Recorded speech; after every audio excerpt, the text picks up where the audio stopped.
안녕하세요. 오늘도 사연살롱을 찾아주셔서 감사합니다. 저는 올해 40 초반이 된 윤숙희예요. 매일 올라오는 사연을 들을 때면 시작이 자연스러운 것 같던데 처음 제 사연을 보내려고 컴퓨터 앞에 앉으니 생각보다 어려운 거네요. 그래서 말인데 서툰 글솜씨로 담담하게 써내려가는 지난 이야기를 끝까지 들어주시고 잘했다는 칭찬과 앞으로도 잘 살 거라는 격려 꼭 부탁드려요. 저한테 지금 제일 필요한 말이거든요. 흔히 10년이면 강산이 변한다는 말을 하잖아요. 저는 그 10년 동안 앙상했던 나무에 꽃이 피고 강렬한 햇살이 들어오지다가 서서히 하나둘 낙엽이 떨어지고 다시 앙상해진 숲의 모습에 신경 썼더라고요. 겉에서 볼 땐 알록달록한 옷을 여러 번 갈아입은 게 다인 줄 알았는데 숲 안으로 들어가 보니 가관이었던 거죠. 결혼 생활. 결혼이라는 테두리 그 모습에만 열중했던 게 이유라면 이유일 수 있는데 살기 퍽퍽하다 보니 그게 다인 줄 알았네요. 12년 전 저는 선배의 소개로 만나 6살 연상의 남편을 만나 결혼했어요. 성격이 내성적인 저와 달리 남편은 첫 만남에서부터 유쾌하고 따뜻했죠. 카페에 늦게 도착한 저에게 기다리는 동안 수키 씨 취향이 맞을 것 같은 책을 골라봤다며 제가 평소 좋아하던 작가의 소설책을 건네줬어요. 제가 그 작가를 좋아한다고 제 친구에게 미리 물어봤다더군요. 그 세심함에 마음이 기루었던 것 같아요. 연애 기간 동안 남편은 제가 직장에서 상사와 갈등이 있을 때도 제가 옳다며 항상 제 편을 들어줬어요. 수키야, 내가 열심히 일해서 꼭 행복하게 해줄게. 5년 안에 우리 집도 마련하고 10년 안에는 아이들 교육비까지 든든하게 준비할 거야. 아직 결혼 생각이 없던 저에게 구체적인 인생 계획표까지 그려가며 저를 안심시켰죠. 그 청사진을 믿고 연애 10개월 만에 서울 외곽의 전세로 신혼집을 구했습니다. 방 2개짜리 아파트였지만 그 공간이 저희에겐 천국 같았어요. 남편과 저는 매일 저녁 함께 요리하고 주말에는 커튼이며 작은 화분까지 하나하나 고르면서 우리만의 공간을 만들어갔어요. 둘이 앉아 TV를 보다가도 이제 매일 헤어지지 않아도 된다며 서로 애틋하게 바라보고 웃기도 했었네요. 매일 출퇴근하면서 남편을 위해 어떤 요리를 해줄까? 고민하는 것도 행복한 일상 중 하나였어요. 결혼 후 얼마 지나지 않아 남편이 회사에서 승진하고 저 역시 예상치 못한 성과금까지 받으며 내 집 마련의 꿈을 향해 한 발짝씩 다가서고 있었죠. 그런데 어느 날 남편이 퇴근 후 평소보다 늦게 들어왔어요. 그때 눈빛이 평소와 다르더군요. 여보, 오늘 회사에서 무슨 일 있었어? 남편은 한참을 망설이다 입을 열었어요. 사실 내가 2년 동안 준비해온 사업 아이템이 있어. 요즘 회사에서 이런 젊은 직원들의 아이디어는 무시하고 상사 비위나 맞추라고 하는 게 너무 답답해. 내 사업을 해보고 싶어. 순간 가슴이 철렁 내려앉았어요. 남편의 말은 우리가 그동안 계획해온 모든 것을 뒤엎는 일이었으니까요. 안정적인 직장을 그만두고 창업의 길로 간다니 도대체 무슨 생각인가 싶었죠. 정말 확신해? 지금 오빠 위치가 얼마나 안정적인지 알잖아. 승진한 지 얼마 안 됐고 실패하면 우리 계획이 다 틀어져. 그거 알고 하는 소리야? 수키야, 난 이대로 평생 남의 회사에서 눈치 보며 살고 싶지 않아. 아무리 내가 승진하고 승승장구하면 뭐해. 결국 남한테 좋은 일 시키는 거잖아. 내 아이템은 정말 가능성이 있어. 지인들도 다 가능성이 있다고 했어. 겉으로 애써 태어난 척 침착하려고 했었지만 이미 저는 속으로 울고 있었네요. 남자들은 왜 결혼 전에는 이런 이야기를 하지 않을까요? 상의 없이 함께 계획했던 모든 것을 틀어버리는 남편 때문에 만남부터 연애, 그리고 프로포즈의 순간까지 머릿속에 떠오르며 한숨만 나오더라고요. 매일 밤 토론이 이어졌고 결국 남편의 간절함에 조금씩 마음이 흔들렸어요. 그래, 내 남편을 믿자. 그는 항상 책임감 있게 행동해 왔잖아. 그리고 만약 성공하면 정말 더 큰 미래가 기다리고 있을지도 몰라. 한 달간의 고민 끝에 우리는 결국 전세금을 빼서 남편의 사업에 투자하기로 했죠. 8천만 원. 당시 저희 부부가 모은 전 재산이었어요. 마침 전세 계약이 끝나가는 시점이라 더 저렴한 월세로 옮기면서 차액을 사업 자금으로 쓰기로 했던 거죠. 걱정하지 마. 내가 다 책임질게. 1년만 지나면 우리 집도 장만할 수 있을 거야. 온라인 쇼핑몰은 초기 투자만 잘하면 리스크가 적다니까. 처음엔 순조로운 듯 했어요. 남편은 밤낮 없이 일했고 저도 직장 생활을 하면서 주말에는 남편 사업을 도왔죠.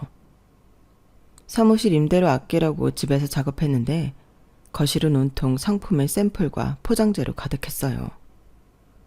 그래도 남편의 열정 넘치는 모습에 이 정도 불편쯤은 아무것도 아니라며 참았네요. 하지만 2개월이 지나자 문제가 보이기 시작했어요. 생각보다 광고비는 많이 들고 경쟁업체는 너무 많았던 거예요. 드디어 첫 주문이 들어왔어. 그동안 노력이 보상이라도 받는 듯 남편과 함께 두 손을 부여잡고 좋아했는데 긴장감이 풀어져서인지 그날 밤 저는 살짝 두통이 있었어요. 몸살이 올까봐 조심했는데 그게 임신 징후였던 거죠. 매일 긴장 속에 스트레스를 받았는데 그 와중에 천사가 찾아온 거예요. 하지만 현실은 그 기쁨을 만끽하기 어렵더군요. 예상하지 못했던 물류 지연이 고객 불만으로 늘어갔거든요. 배송이 늦는다, 상품이 설명과 다르다는 항의 전화를 받을 때마다 남편의 어깨가 점점 처져가고 있었죠. 여보, 조금만 더 기다려. 초반에는 다 이런 거래. 우리 제품이 입소문만 나면? 심한 입덧으로 고생하면서도 남편을 위해 힘을 내려 했지만 현실은 냉혹했어요. 아무리 노력해도 사업 아이템이 좋았어도 시장 조사를 제대로 안 하고 무턱대고 달려든 결과 무모한 도전이라는 걸 알았을 땐 이미 늦었더라고요. 결국 시작한 지 1년 만에 사업은 실패로 돌아갔고 저희의 전 재산도 사라졌거든요. 그날 밤 남편은 술에 취해 들어왔어요. 그리고는 어떻게든 처자식을 먹여 살릴 생각에 급하게 이력서를 내고 면접을 보고 왔는데 탈락했다고 말했죠. 당신 결혼할 때 이런 남편 원한 게 아니었지? 술이 떡이 될 정도로 마신 것 같았는데 저를 보더니 미안한 듯 무심코 내뱉은 남편의 말에 저는 울음을 참을 수가 없었어요. 두 손으로 얼굴을 가리고 울던 중에도 뱃속의 아이가 걱정돼 억지로 감정을 추스르던 기억이 나네요. 그땐 정말 막막했어요. 집도 잃고 남편은 시리에 빠져있고 갓 태어난 아이까지 있었으니까요. 남편을 원망하고 싶었지만 스스로 무너져가는 모습을 보니 차마 그럴 수도 없더라고요. 내가 더 강해져야겠다는 생각뿐이었어요. 결국 저희는 시댁으로 들어가게 되었네요. 당시 저희 친정은 시골이라 서울까지 직장 다니기가 힘들었거든요. 시어머니는 우리 며느리 고생시켜서 미안하다며 눈물을 흘리셨지만 갓 태어난 아이를 안고 남의 집에 들어가는 기분은 말로 표현할 수 없었어요. 숙희야, 2년만 참자. 내가 다시 일어설 테니 나만 믿고 기다려줘.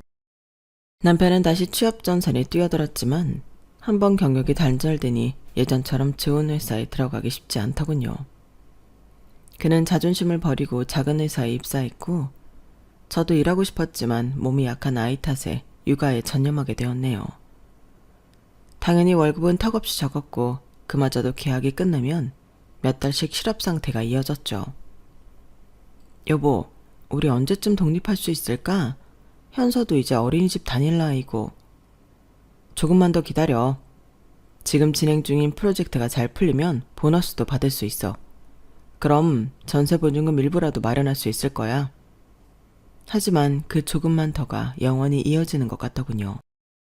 남편의 그 2년이란 약속은 어느새 5년, 8년, 그리고 12년으로 늘어났습니다.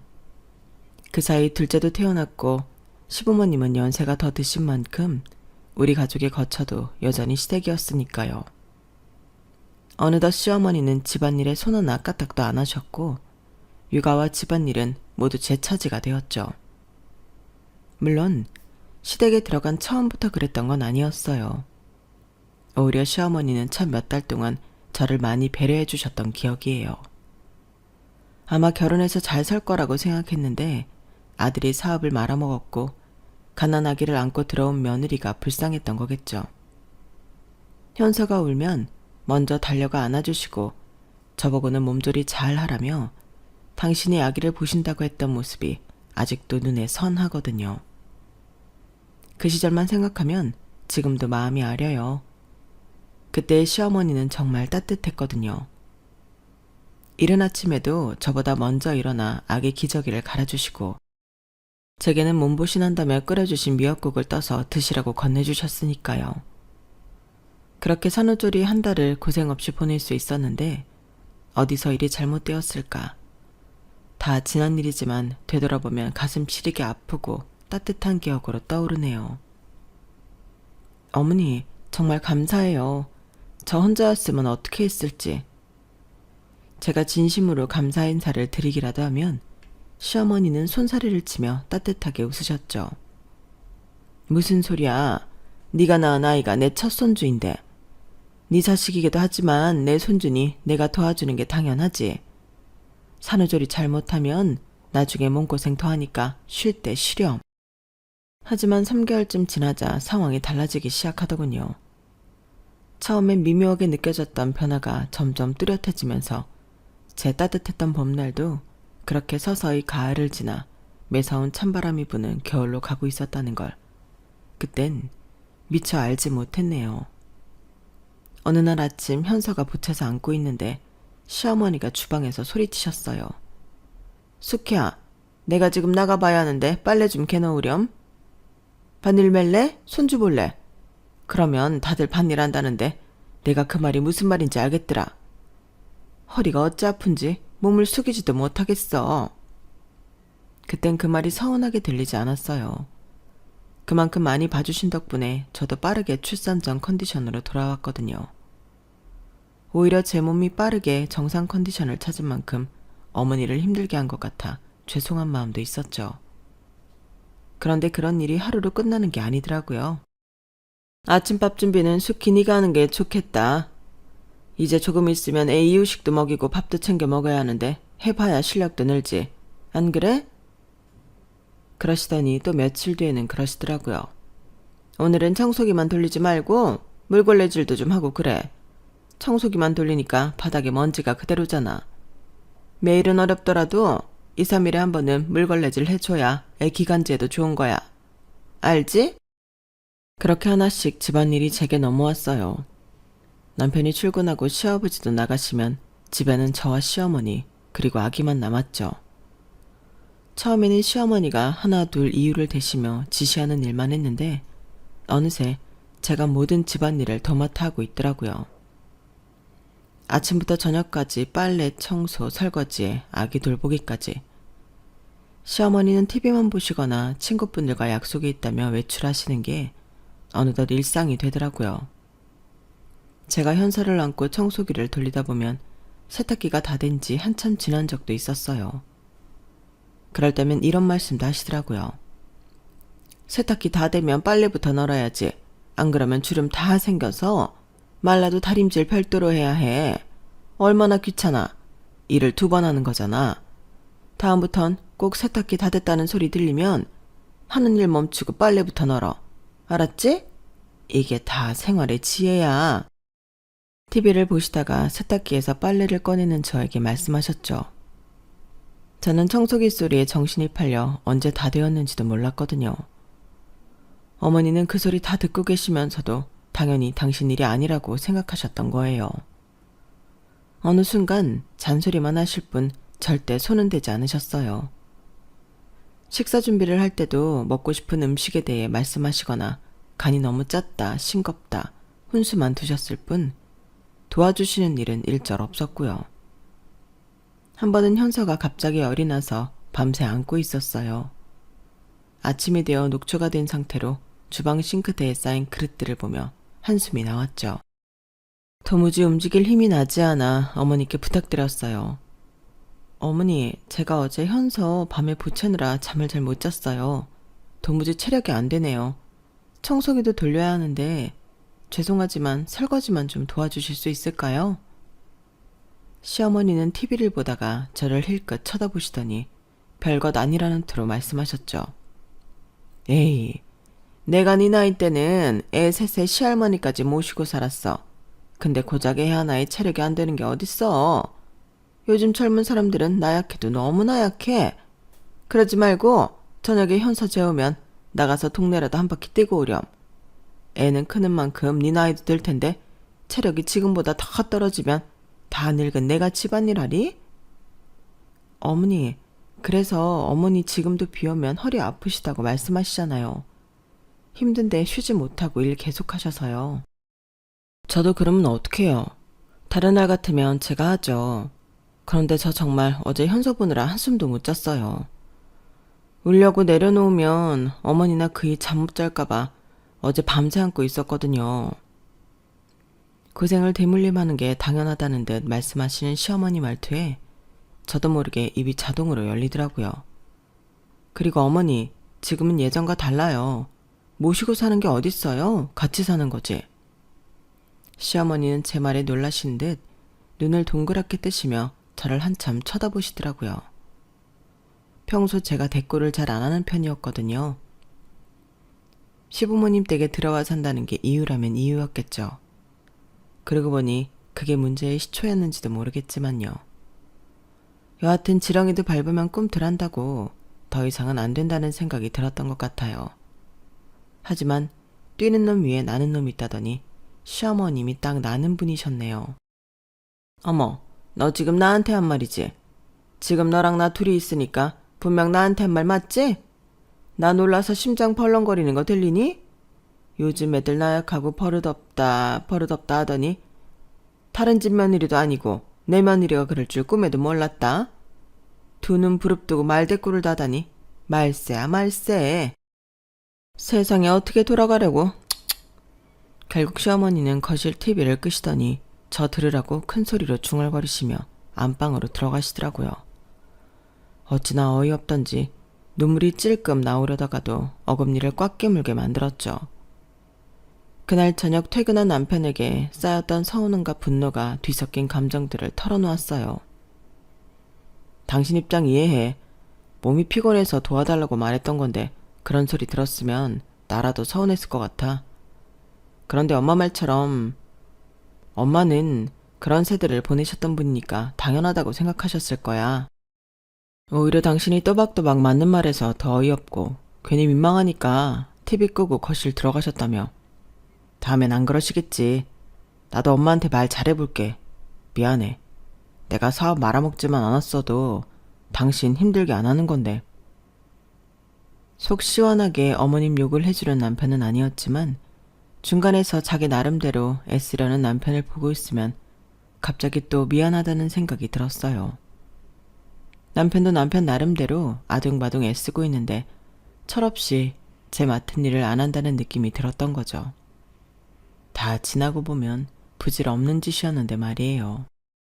그러다 보니 시댁에서 시간은 한 해에 두 해 흘러가게 되었고 독립은커녕 첫째가 4살이 되던 해 둘째까지 갖게 되었네요. 혼자는 외로울 것 같아서 하나는 더 낳고 싶었는데 그게 지금은 아니었어요. 하지만 삼신할매는 제 의사와 상관없이 선물을 주셨더라고요. 남편은 소식을 듣고 정말 기뻐했어요. 여보, 고마워. 우리 가족이 또 늘어나다니. 정말 기쁘다. 내가 정말 더 열심히 할게. 이번엔 정말 잘 될 거야. 나만 믿어. 하지만 임신 소식을 전했을 때 시어머니의 첫마디는 지금도 잊혀지지 않네요. 그래, 이번엔 아들이겠지? 내가 말은 안 했지만 우리 집안 대끈기는 줄 알고 내가 얼마나 조마조마했다고. 한 번도 아들을 낳아야 한다고 저에게 말씀 안 하셨기에 정말 놀랐어요. 한편으론 집안일은 다 시키면서 부담은 주기 싫으셨던 걸까 생각하며 의외로 나쁜 분은 아닌가 보다 싶기도 했고요. 그러시더니 그날부터 아들 낳는 음식이라며 온갖 것을 저에게 먹이기 시작하셨어요. 쑥뜸을 뜨면 아들을 낳는다는 미신을 믿고 제게 쑥뜸을 강요하시기도 했죠. 임신 중기에 초음파 검사를 받으러 갔을 때 시어머니가 꼭 같이 가시겠다고 하실 정도였죠. 상별을 미리 알아야 한다면서요. 그러더니 의사가 화면을 보며 언니랑 사이좋게 지내겠다고 말했을 때 옆에 있던 시어머니 눈에 띄게 인상을 쓰시는데 놀랬어요. 그런 모습은 처음 봤거든요. 집에 들어오자마자 시어머니는 한숨을 크게 쉬며 말했어요. 아, 또 딸이라니 우리 집안은 대가 끊기겠구나. 그래도 뭐 삼세판이라는 말이 괜히 있는 게 아니지 않니? 그치 수키야. 둘째 낳고 산후조리 빨리 해서 셋째는 꼭 아들 낳아. 미룰 것도 없어. 네 나이도 있는데. 괜히 노산이다 뭐다 속썩이지 말고. 알았지? 그 말을 듣는데 저도 모르게 감정이 폭발하더군요.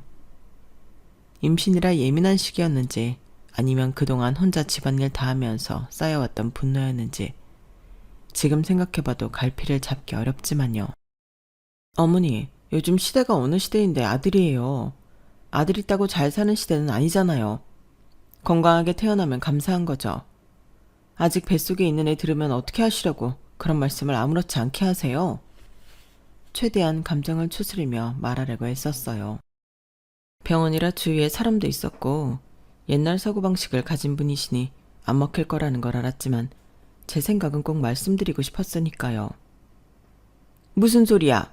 아들 있다고 잘 사는 시대가 아니라니. 그럼 나 죽어서 제사밥도 못 얻어먹고 구천을 떠돌라는 이야기니? 내 아들이 해주는 제사밥까지만 얻어먹으라는 거야? 네가 아직 젊어서 아들의 소중함을 모르나 본데 그러는 거 아니다. 너도 나처럼 나이 들어봐라. 아들 하나 낳을 걸 하는 후회할 게 뻔해. 그때 가서 이애미 말 들을 걸 후회하지 말고 내 말 새겨들어. 그러다 보니 어쩌면 당연한 이야기지만 시어머니의 산후조리 같은 건 둘째 낳았을 때는 기대조차 할 수 없었어요. 첫째 때는 그래도 한 달 정도 도와주셨는데 둘째는 아예 손을 놓으셨거든요. 남편에게 산후도우미를 부르자고 했더니 그 반응이 기가 막혔어요. 뭐? 산후도우미? 엄마도 계신데 무슨 산후도우미야. 남들이 보면 뭐라고 하겠어. 내가 엄마한테 잘 말해볼게. 그런데 돈 쓰면 분명 뭐라고 잔소리하실 게 뻔한데 집안일은 내가 퇴근하고 와서 도울게. 현사는 낮에 어린이집 가고 그렇게 힘들 것 같지도 않구만. 어이없는 신랑 반응에 내가 지금까지 살붙이고 살던 사람 맞나 싶더라고요.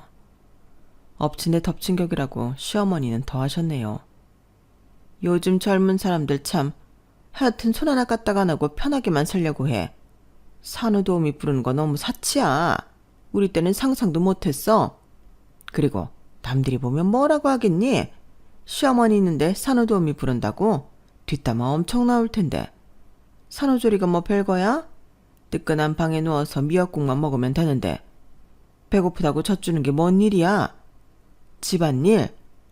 의사도 가만히 누워있으면 오히려 안 좋다고 TV에서 나와서 말하더만. 쉬면서 청소기 돌리고 그러는 거지. 하여튼 어떻게든 돈 벌 생각은 안 하고 돈 쓸 궁리만 하고. 그 순간 뭐랄까 제 안에 무언가가 툭 끊어지는 느낌이었어요. 남편에게 뭐라도 말해봤자 소용이 없다는 걸 깨달았죠. 말보다 행동이라는 생각이 들었어요. 그래서 아무것도 안 하기로 했어요. 그냥 정말 아무것도요. 다음 날부터 저는 오로지 둘째만 안고 있었죠. 밥하라는 소리에 대꾸도 안 했고 당연히 빨래, 청소, 설거지, 장보기 모든 집안일에서 완전히 손을 뗐어요. 현서는 어린이집에 가고 저는 그냥 방에서 아기만 돌봤어요. 첫날은 아무도 뭐라 하지 않았어요. 당신들이 한 말이 있으니 나와서 이래라 뭐해라 말하기 민망했겠죠. 그런데 오래 못 가더라고요. 둘째 날 시어머니가 주방에서 소리치시더라고요. 수키야, 설거지가 산더미처럼 쌓였는데 좀 치울래? 저는 무덤덤하게 대답했어요. 어머니, 저 지금 아기 젖 먹이고 있어요. 3시간 뒤에도 비슷한 상황이 반복됐죠. 수키야, 빨래 좀 돌리자. 파구니가 넘치겠다. 어머니, 지금 아기가 잠들었어요. 저도 지금 아니면 또 못 자요. 잠깐 한숨 잘게요. 그렇게 이틀 사흘이 지나자 집안은 엉망이 되었고 시어머니는 어쩔 수 없이 집안일을 하기 시작했어요. 퇴근한 남편도 놀란 눈으로 저를 쳐다봤죠. 여보, 몸이 많이 안 좋아? 오늘도 방에서 밥 먹을 때만 나오고 안 나왔다며. 몸이 좋고 말고가 어딨어. 하루 종일 애 기저귀 갈고 젖 먹이고 하다 보면 하루가 다 가는데. 게다가 현서 어린이집 데려다주고 데려와서 씻기고 밥 먹이고 자기 전까지 놀아주면 몸이 10개라도 모자랄 판이야. 남편은 무언가 말하고 싶어하는 눈치였지만 저도 모르쇠로 일관하며 주구장창 힘들다는 말만 하니 아무 말도 못하더라고요. 그렇게 일주일이 지났을 무렵 더 이상 안 된다고 판단했는지 남편이 말하더라고요. 가사 도우미 알아봐야겠다. 이러다 집안꼴이 말도 아니겠어. 엄마도 많이 힘들어하시고. 시어머니는 못마땅하신지 눈에 쌍심지를 켜고 계셨지만 더 이상 말씀하시진 않았어요. 남편이 못 이기는 척 가사 도우미를 부르지 않는다면 당분간 집안일은 어머니 차지가 될 거라는 걸 너무 잘 알고 계셨으니 말리고 싶지 않으셨겠죠. 돈이 아깝다고 계속 궁시렁대셨지만 그 돈 아끼려고 집안일을 하기 시작하면 앞으로도 해야 할지 모른다는 두려움이 계셨을지도 모르고요. 가사 도우미가 온 한 달 동안은 정말 천국이었어요. 온전히 아이에게만 집중할 수 있었거든요. 그동안 제가 얼마나 많은 일을 하고 있었는지 새삼 실감했죠. 도우미 아주머니도 그러시더라고요. 이 집은 일이 참 많네요. 보통 가사 도우미 10년인데 해도 이 집은 일이 끝나질 않아. 새댁 힘들었겠어. 한 달이 지나자 도우미도 떠나고 다시 일상으로 돌아왔어요. 하지만 이제 전과는 확실히 달라졌죠. 다른 건 모르겠지만 제 마음가짐이 전과 달라진 걸 느꼈거든요. 더 이상 혼자 짊어지지 않겠다는 다짐이 생겼으니까요. 무엇보다 더 이상 남편을 믿고 기다리면 안 될 것 같다는 생각이 들었어요. 시댁에 들어온 이후 재택으로 할 수 있는 아르바이트를 꾸준히 했지만 큰 수익은 없었죠. 그래도 조금씩 돈이 모인다는 생각에 밤새 잠을 줄이고 한 푼 두 푼 모았지만 이젠 집 밖에서 돈을 모아야겠다는 생각뿐이었어요. 시어머니는 제가 일한다고 낮에 나가기 시작하자 또 한바탕 잔소리를 하시더라고요. 애도 어린데 무슨 일이야. 집에서 애나 잘 키워. 며느리가 돈 벌겠다고 나가면 이 집은 누가 돌보고. 내가 나이가 몇인데 며느리 놔두고 집안일 하라고? 게다가 아들까지 있는데? 나가서 고작 몇 푼 번다고 집안을 이 모양 이 꼴로 만들겠다는 거야? 괜히 고생하지 말고 내가 아침은 간단히 토스트라도 준비할 테니 나머지는 원래 하던 대로 숙히 네가 해. 됐지? 이제 속 시원하지? 시어머니는 인심 쓰듯 말하셨죠. 하지만 저는 꿋꿋하게 밀어붙였어요. 남편에겐 우리들이 돈을 벌면 더 빨리 독립할 수 있다고 설득했고 시어머니에겐 요즘은 맞벌이가 대세라고 제가 벌면 용돈도 더 많이 드릴 수 있다며 어르고 달랬네요. 그렇게 본격적인 일을 시작했지만 경력이 단절되어 제대로 된 직장을 다닐 수는 없었죠. 낮엔 카페에서 알바하고 애들이 자는 밤에는 재택으로 문서 작업을 했어요. 주말에도 쉬지 않고 일했고요. 정말 눈코 뜰 새 없이 바빴지만 이상하게도 마음은 편했어요. 시댁에서 온종일 시어머니 눈치만 보는 것보다 차라리 일하는 게 낫다는 생각이 들었거든요. 물론 애들이 눈에 밟혔지만 언제까지 지금의 고생이 훗날 우리 가족의 행복을 찾아줄 거라는 믿음 하나로 앞만 보고 달리기 시작했네요. 시간이 좀 지났을 무렵 남편이 돈을 벌기 시작했지만 분가는 여전히 먼 나라 이야기더군요. 어느 순간부터 남편이 재산에 관한 이야기를 투명하게 하지 않았거든요. 여보, 우리 얼마나 모았어? 이제 슬슬 독립할 때가 된 것 같은데. 우리가 버는 돈으로 생활비 쓰고 엄마에게도 드리고 애들 교육비 내고 나면 얼마 안 남아. 좀 더 참자. 생활비 명목으로 어머님께 얼마를 드린다며 남편은 점점 더 재정 상태를 숨기기 시작했어요. 그때 깨달았죠. 내가 스스로 살 길을 찾아야 한다고. 그리고 더 악착같이 모으기 시작했어요. 그러다 우연히 남들 다 자는 한밤중에 카페 청소일을 알게 되었는데 생각보다 꽤 많은 돈을 벌 수 있더라고요. 쉬는 날이 없는 만큼 힘들었지만 11시에 나가 새벽 6시에 집에 올 때까지 쉬지 않고 일을 하면 가게 세 군데는 고정으로 할 수 있었고 그 돈이 꽤 쏠쏠했어요. 친정엄마는 돈이 되는 건 제 수명을 깎아먹기에 그런 거라며 만류했지만 통장에 쌓여가는 잔고를 보면 위안이 되더라고요. 지금 다시 그때로 돌아갈 수 있냐고 묻는다면 당연히 못한다고 할 것 같아요. 그런데 그땐 분가라는 목표 하나에 저를 갈아 넣어도 아쉽지 않다고 생각했던 것 같아요. 그만큼 절실했으니까요. 그렇게 어느덧 시계득이 들어온 지 12년의 시간이 흘렀더라고요. 갓 태어났던 첫째는 어느덧 초등학교 졸업을 앞두고 있었죠. 처음 1년엔 재택으로 50만 원도 모으기 힘들었는데 어느 순간 5천만 원, 1억, 눈덩이처럼 불어나더라고요. 종잣돈이 무섭다더니 절실했던 제 마음을 하늘이 알아주셨는지 투자했던 수익도 있었고 월급에서 한 푼도 쓰지 않고 고스란히 모았더니 분가해도 될 만큼 돈이 모였죠. 무려 5억이라는 돈 말이에요. 목표한 돈을 확인했을 때 그 느낌은 솔직히 아이들을 낳았을 때보다 더 짜릿했던 것 같아요. 더 이상 시어머니 눈치를 보지 않아도 된다는 생각, 나도 할 수 있다는 믿음, 세상이 다 내 것이 된 것처럼 기뻤으니까요. 시댁에 들어온 지 12년, 드디어 5억이라는 돈을 모았고 모든 계획이 순조롭게 진행되는 듯 했어요. 이제 남편에게 분가 이야기를 꺼내야 할 시간, 막상 말하려니 가슴이 쿵쾅거리더군요. 왠지 이야기를 개인적으로 꺼내면 또 후일로 미루겠지 싶어서 과감하게 저녁 식사 자리에서 말했어요. 여보, 그리고 어머님, 아버님, 제가 드릴 말씀이 있어요.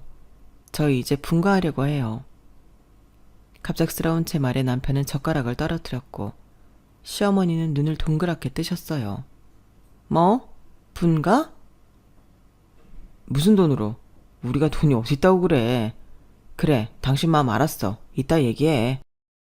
이따 언제? 그게 벌써 12년이야. 그동안 내가 번 돈으로 전세자금 모았어. 이제 분가할 때 됐어.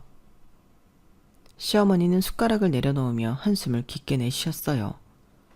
무슨 분가야? 이제 서로 좀 익숙해져서 샬만한데. 뜬금없이 무슨 소리야? 절대 안 돼. 시아버지도 눈살을 찌푸리셨죠. 한 집에 있으니 손주들 얼굴 매일 볼 수 있어 좋은데 가려거든 멀리 가지는 마라. 이 동네에서 살아라. 시어머니는 마치 못 들은 척하며 말을 이어가셨어요. 가긴 어딜 가? 못 들은 소리로 할게. 또 집안일 때문에 그래? 힘들면 일하는 사람 주위에 한 번이나 부르든가. 잘 살다 며느리가 시댁에서 나간다고 하면 쫓아냈다고 동네 사람들 말 나와. 요즘 일한다고 집안일도 설렁설렁하면서 이러는 거 아니다. 아니나 다를까 어느 누구도 찬성한다는 사람이 없더라고요. 그날 저녁 침대에 누워있는데 남편이 물었어요. 분가하면 어디로 갈 건데? 아직 정확히는 모르겠어. 그냥 우리끼리 나가서 살고 싶어. 12년 동안 남의 집에서 눈치 보며 산 것 같아서. 남편은 한동안 말이 없더니 한숨을 쉬며 말했어요. 알았어. 살고 싶은 동네 있으면 가서 집 봐. 마음에 드는 데 생기면 말해. 그때 같이 가서 볼게. 제 귀를 의심했어요. 아까 다르게 이렇게 쉽게 허락할 줄은 몰랐거든요. 아마도 남편도 분가의 필요성을 느끼고 있었나 봐요.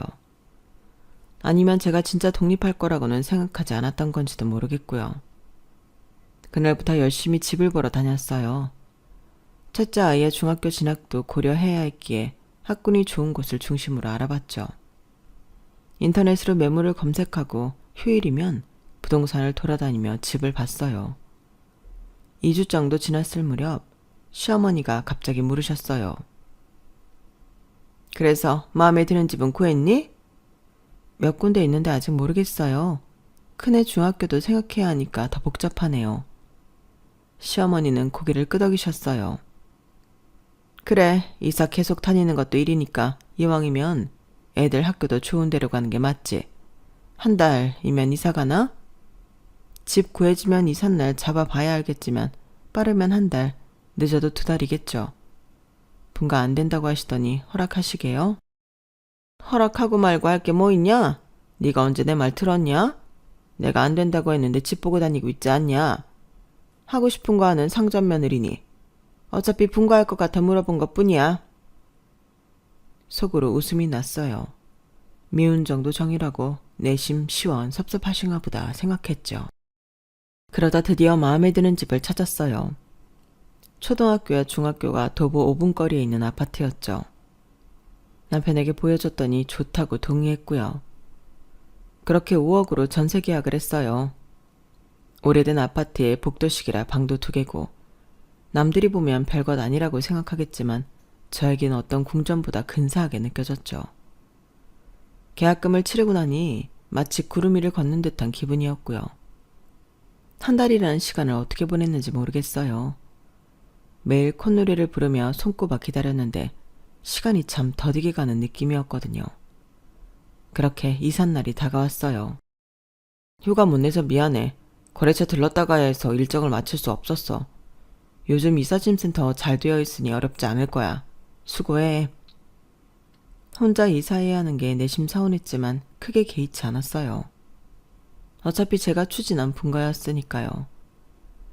그렇게 저는 마지막 짐을 챙기고 시어머니께 인사를 드리자 의외로 싱글벙글 웃으시더군요. 가서 잘 살아라. 그 미소가 왠지 모르게 어색했지만 그때는 깊게 생각하지 않았어요. 드디어 꿈에 그리던 분가였으니까요. 설레는 마음으로 이삿짐 센터 직원들보다 먼저 이사할 집에 도착했어요. 그리고 현관 비밀번호를 눌렀는데 이상하게 작동하지 않았어요. 이상하다? 분명 비밀번호 맞는데? 다시 한번 천천히 눌러봤지만 역시 안 열렸어요. 그때 집 안에서 소리가 들리더니 문이 열렸어요. 낯선 여자가 서 있었죠? 무슨 일이신데 남의 집 비밀번호를 누르세요? 순간 당황해서 말을 더듬었어요. 아, 저 오늘 새로 이사 오는 사람인데요. 혹시 아직 이사 안 가신 건가요? 무슨 소리예요? 저희가 어제 이사 왔는데요. 네? 그럴 리가 없는데. 여기 맞나요? 센트럴 아파트 315동 1102호. 다 맞아요. 저희 어제 이사 왔다니까요.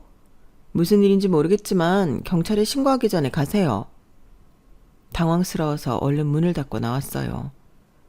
곧바로 남편에게 전화했지만 받지 않았죠. 2번, 3번, 10번.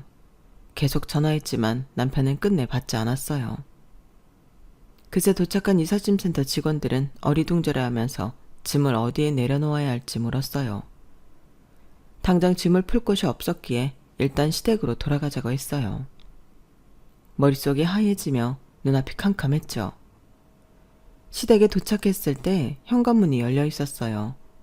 거실이 소란스러웠는데 누가 왔는지 큰 소리로 말이 오가고 사람이 들어왔는데도 모르고 말하더라고요. 거실에 낯선 여자가 앉아 있었어요. 배가 남산만큼 불러 있었죠. 그 옆에는 제 남편이 앉아 있었어요. 시어머니도 함께요. 시어머니는 임신한 여자의 손을 잡으며 웃음을 짓고 계셨죠. 이게 다 인연인가 봐. 우리 집 대가 끊기는 줄 알았는데 이렇게 복덩이가 우리 집에 왔어. 이 얘기 뱃속에 우리 아들씨가 들었다니까. 내가 지금 죽어도 여한이 없네. 어떻게 쫓아내나 걱정했는데 내 며느리가 되려고 그랬나? 지발로 나간다는데 내가 말릴 틈도 없이 이렇게 딱딱 맞아 떨어지다니. 이제 우리 집에 좋은 일만 생기려나 봐. 이제 2억 꽁돈 생겼으니 그걸로 2층 리모델링하고 들어와. 내가 손 하나 깠다가 안 해도 되게 산후조리 제대로 해줄 테니까 걱정 말고. 순간 피가 거꾸로 솟는 기분이었어요. 그동안 쌓였던 모든 감정이 폭발했죠. 이러려고 내가 분가한다고 할 때 다들 못 이기는 척 분가하라고 등 떠밀었던 거예요? 시어머니는 눈을 동그랗게 뜨더니 코웃음을 쳤어요. 입은 삐뚤어져도 말은 바로 하랬다. 언제 내가 등 떠밀었어? 나가고 싶어 안달하던 거 아니었니? 나도 우리 집 싫다는데 내가 붙잡을 이유 없잖니. 근데 날 쫓아내는 사람처럼 말하네? 그리고 우리 집 대도 이어준다는데 마다할 이유 없잖아. 안 그래? 호박이 넝쿨째 굴러 들어왔는데 막말로 네가 이 집 대를 이었니? 시부모 공양을 제대로 했니? 그렇다고 부부 사이가 좋은 것도 아니고. 이 여자 들어앉히려고 지금까지 피같이 모은 내 돈 중도금 2억을 그렇게 날린 거예요? 나 내쫓고 이 집 리모델링해서 살려고?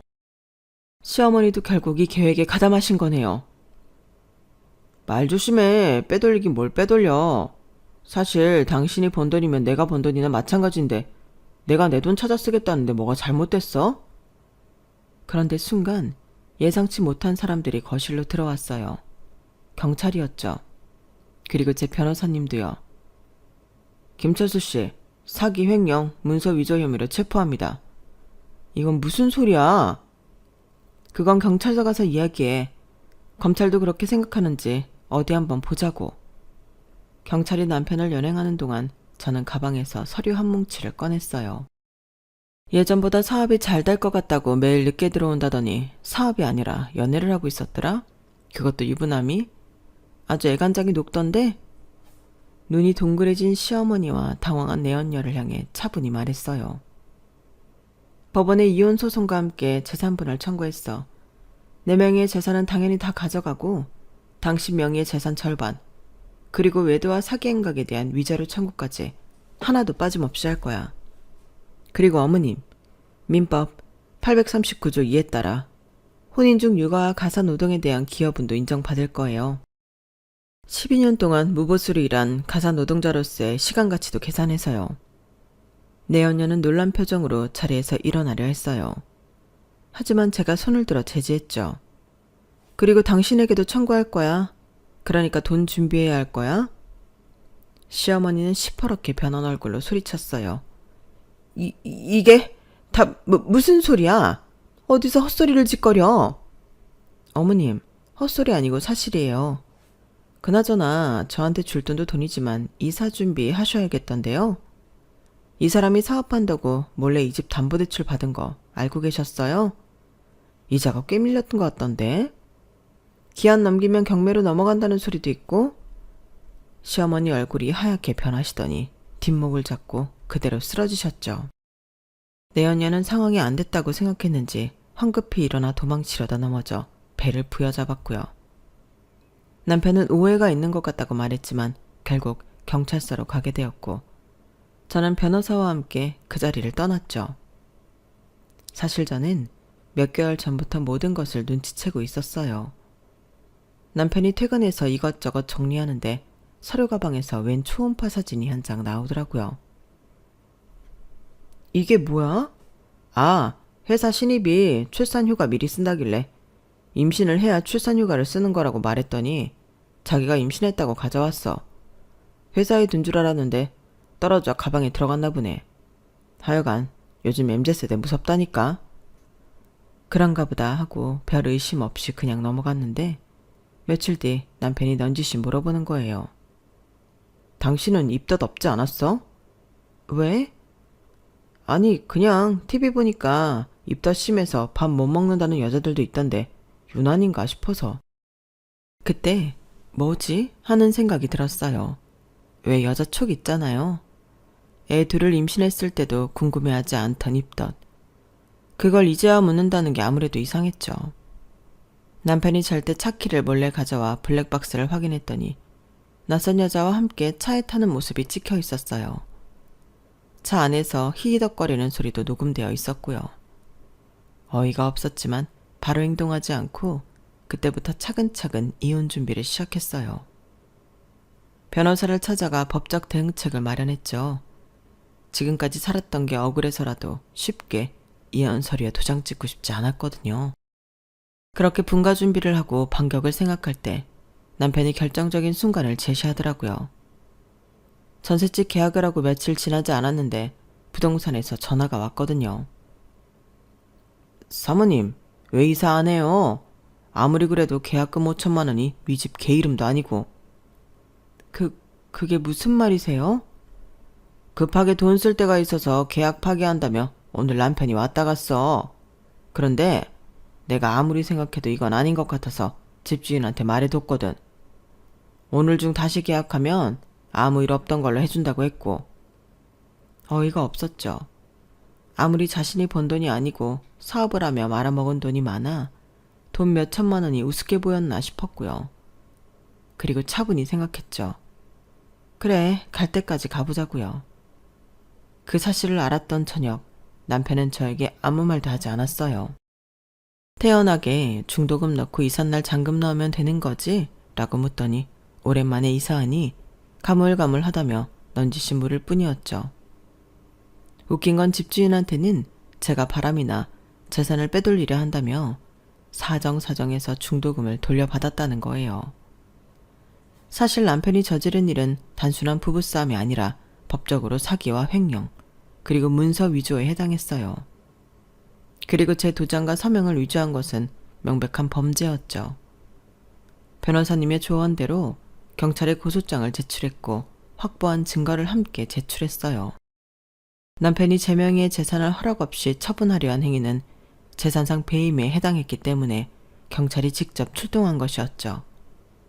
이 모든 건 당연히 증거로 제출되었어요. 일을 크게 만든 건 남편이었던 거죠. 그로부터 6개월 후 모든 것이 달라졌어요. 남편은 사기죄와 횡령, 문서 위조 혐의로 징역 1년 6개월에 집행유예 3년을 선고받았고 재산의 60%를 저에게 넘겨야 했어요. 가사노동과 육아에 대한 기여도를 법원이 인정해준 덕분이었죠. 게다가 외도에 대한 위자료와 양육비까지 지불해야 했고요. 내연녀는 아이를 낳자마자 도망갔다고 해요. 남편 재산이 대부분 없어진 걸 알고는 더 이상 기대할 게 없다고 판단했나 봐요. 아이는 시어머니가 키우게 되었죠. 시어머니는 남편이 몰래 담보대출을 받은 집이 결국 경매로 넘어가 자리에 나앉게 되었어요. 시아버지도 충격으로 쓰러지셨다고 하더군요.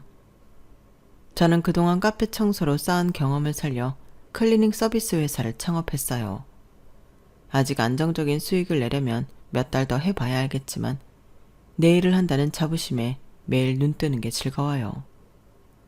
딸들은 더 이상 할머니의 잔소리를 듣지 않아도 되어 행복해했어요. 첫째는 중학교에 입학해 새 친구를 사귀었고 둘째는 초등학교에서 잘 적응하고 있었죠. 그리고 이젠 제 명의로 된 18평 아파트에서 지내요.